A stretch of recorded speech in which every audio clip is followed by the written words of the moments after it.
कहते हैं कि मौत के बाद रूहें जिस्म छोड़ देती हैं, लेकिन न्यूयॉर्क के एमिटीविले में एक ऐसा घर है जहां मौत के बाद रूहें आज भी अपनी लाशें ढूंढ रही हैं। ये बात मैंने तब पढ़ी थी जब मैं न्यूयॉर्क जाने की तैयारी कर रहा था।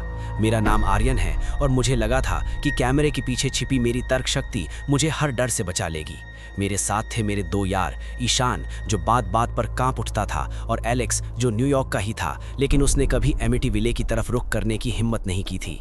हम तीनों एक ऐसी गलती करने जा रहे थे जिसकी कीमत हमारी रूहों को चुकानी पड़नी थी। उस रात आसमान से पानी नहीं, जैसे मातम बरस रहा था। हम एमिटीविले के करीब एक पेट्रोल पंप पर रुके। वहां एक बूढ़ा आदमी जिसकी एक आंख सफेद पड़ चुकी थी हमारी कार की खिड़की के पास आया। उसने जैसे ही हमारे फोन में 112 ओशन एवेन्यू की लोकेशन देखी, उसके चेहरे का रंग उड़ गया। बेटा वहां मत जाना, वो घर भूखा है, वो इंसानों की चीखें पीता है। 1974 में रोनाल्ड ने अपने परिवार को नहीं मारा था, उस घर ने रोनाल्ड से कत्ल करवाया था। लौट जाओ इससे पहले कि वो घर तुम्हें देख ले। मैंने उसकी बात को बुढ़ापे का वहम समझकर अनसुना कर दिया और कार आगे बढ़ा दी। पर जैसे जैसे हम उस घर के करीब पहुंचे, कार का रेडियो अचानक तेज शोर करने लगा। रात के ठीक 12 बजे हम उस विशाल लकड़ी के बने घर के सामने खड़े थे। उसकी वो दो ऊपर वाली खिड़कियां, वो खिड़कियां नहीं थीं, वे किसी राक्षस की आंखों की तरह हमें घूर रही थीं। भाई मुझे वापस जाना है, ईशान की आवाज़ कांप रही थी। तभी मैंने महसूस किया कि हवा का तापमान अचानक इतना गिर गया कि मेरी जैकेट के अंदर भी मुझे अपनी हड्डियां जमती हुई महसूस हुईं। सड़े हुए मांस की एक ऐसी गंध आई कि मुझे लगा जैसे हमारे पैरों के ठीक नीचे कोई पुरानी लाश दबी हो। तभी अंधेरे के बीच से एक छोटा लड़का निकल कर आया।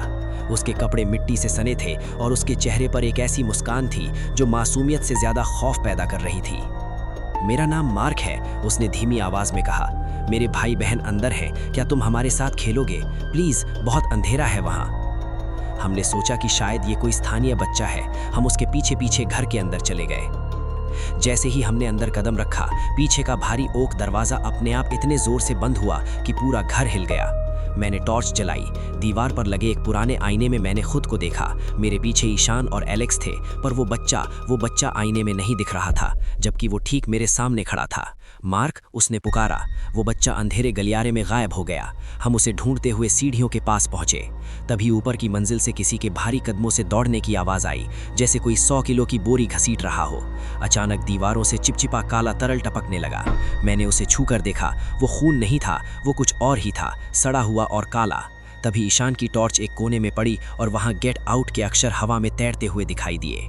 अचानक एलेक्स की चीख निकली। मैंने अपनी टॉर्च घुमाई और जो देखा वो मेरी रूह कंपा देने के लिए काफी था। एलेक्स को किसी अदृश्य हाथ ने उसके पैर से पकड़कर उल्टा लटका दिया। वो हवा में झूल रहा था और चिल्ला रहा था। तभी वो बच्चा मार्क सीढ़ियों के रेलिंग पर बैठा दिखाई दिया। उसका चेहरा अब मासूम नहीं था, उसकी आंखें पूरी तरह काली हो चुकी थीं और उसका मुंह किसी अजगर की तरह खुल गया था। वो पागलों की तरह हंस रहा था और उसके गले से किसी बूढ़े आदमी की आवाज निकल रही थी, तुम अब हमारे हो। एलेक्स जमीन पर जोर से गिरा और बेहोश हो गया। मैं और ईशान उसे उठाने के लिए दौड़े। मेरी टॉर्च की रोशनी फर्श पर पड़ी एक पुरानी धूल भरी फोटो पर पड़ी। मेरा दिल धड़कना बंद हो गया। उस फोटो में वही बच्चा था, मार्क डेफियो। उसके नीचे तारीख लिखी थी 13 नवंबर 1974। उस बच्चे के सीने पर बंदूक की गोली का बड़ा सा निशान था। मार्क 50 साल पहले मर चुका था। वो कोई बच्चा नहीं था, वो उस शैतानी ताकत का जाल था जो उस घर में बसती थी। अचानक पूरे घर में रोने और चिल्लाने की आवाजें गूंजने लगीं। मुझे महसूस हुआ जैसे दीवारों से हाफ निकल रहे हैं और हमें अपनी ओर खींच रहे हैं। मैंने हिम्मत जुटाई और बेहोश एलेक्स को अपने कंधे पर लादा। ईशान, भागो। हम रसोई की तरफ भागे, लेकिन वहां का नज़ारा और भी खौफनाक था। रसोई की सारी अलमारियां अपने आप खुलने और बंद होने लगीं। चाकू अपने आप हवा में उड़ने लगे। हमें अपनी जान बचाने के लिए रेंगना पड़ा। जैसे ही हम मेन हॉल में पहुंचे, वो विशाल परछाई जो शायद रोनाल्ड डेफियो या खुद शैतान था, रास्ते में खड़ा हो गया। उसकी लाल आंखें जल रही थीं। मैंने अपनी टॉर्च की तेज रोशनी उसकी आंखों पर मारी और अपनी पूरी ताकत से खिड़की का शीशा तोड़ दिया। हम बाहर गिरे और बिना पीछे मुड़े कार की तरफ भागे। कार स्टार्ट करते समय मैंने देखा कि मार्क, वो बच्चा, खिड़की पर खड़ा था और अपने छोटे से हाथ से हमें बाय कर रहा था। लेकिन इस बार उसके चेहरे पर मुस्कान नहीं थी, उसके चेहरे पर एक वादा था कि हम फिर मिलेंगे। आज महीनों बीत गए हैं, मैं सुरक्षित अपने घर में हूँ, लेकिन क्या सच में कल रात जब मैं सो रहा था, मुझे अपने कमरे में वही सड़े हुए मांस की गंध आई, और जब मैंने अंधेरे में अपनी आंखें खोलीं तो मेरे बिस्तर के कोने पर वही छोटा बच्चा बैठा था। उसने अपनी उंगली अपने होठों पर रखी और फुसफुसाया, शश, खेल तो अभी शुरू हुआ है आर्यन। कुछ दरवाजे बंद ही रहे तो अच्छा है, क्योंकि जो बाहर निकल आता है वो हमेशा आपका पीछा करता है।